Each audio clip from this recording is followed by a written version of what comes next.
Прво суспендирана, па потоа со лисици на рацете директно спроведена во полициска станица. Директорката на гостиварскиот комуналец Артана Асани е приведена заедно со уште двајца нејзини соработници. Техничкиот директор Леон Нуредини и раководителот Вадедин Дервиши. Тројцата се главни осомничени за загадувањето на водата во Гостивар. Тие заедно со неколку полициски возила беа донесени во полициската станица во Гостивар, каде треба да дадат искази.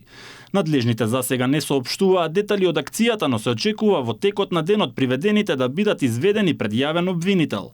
Од обвинителството не соопштуваат детали, велејќи дека постапката е се уште во фаза на предистрага и е тајна.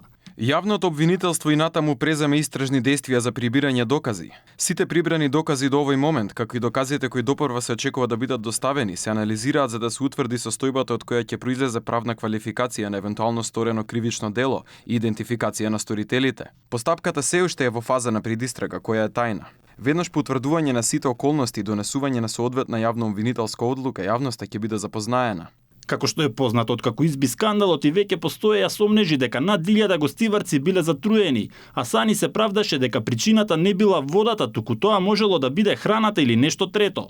Но откако излегоа резултатите од испитувањето на водата кои покажаа дека во неа има измет, Асани утринава прво беше суспендирана, а веднаш потоа и приведена.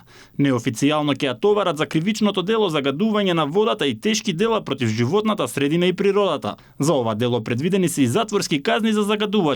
Тој што со некоја штетна материја ќе ја направи неупотреблива водата за пиење во извори, бунари, цистерни или резервоари или некоја друга вода за пиење, ќе се казни со парична казна или со затвор до 3 години. Ако поради делото од став 1 дошло до појава на епидемија на заразна болест, сторителот ќе се казни со затвор од 1 година до 5 години. Тетовската полиција викендов соопшти дека нивните екипи на терен пронашле 2 водоводни пумпи поставени во канали каде имало отпадни води и се сомневаа дека биле поставени за да се зголеми притисокот на водата во Гостивар. Инаку надлежните прогласија епидемија во овој град, откако нагло беше зголемен бројот на заболени од гастроентеритис и беше надминат епидемиолошкиот праг на неделно ниво. Според последните информации има над 3000 луѓе со симптоми на труење.